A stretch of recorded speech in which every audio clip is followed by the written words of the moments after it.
विदाई त फटवो चाहे फार देवोगे। हेगे होतो विदाई त फटवो चाहे फार देवोगे। अच्छा गोलिया भातारे के मार देवोगे।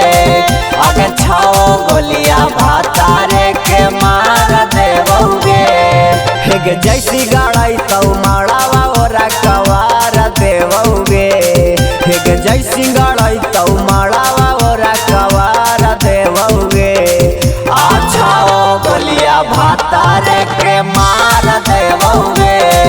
आगे छो गोलिया भातारे के मार देवोगे।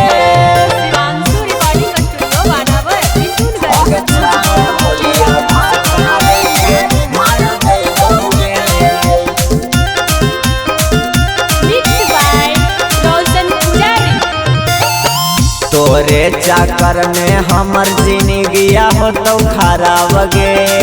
एक बात ना मानव भरदम पीले रहो शराब गे। हाँ हाँ तोरे चक्कर में हमर जिंदगिया हो तो खराब गे। एक बात ना मानव पीले रहो शराब गे। तोरे चक्कर में सौंसे देहिया जार लेबोगे। आगे तोरे चक्कर में सौंसे देहिया जार लेबोगे। अच्छा गोलिया भातारे के मार देबोगे। आगे छो गोलिया भातारे के मार देबोगे। आगे छो गोलिया भातारे के मार देबोगे।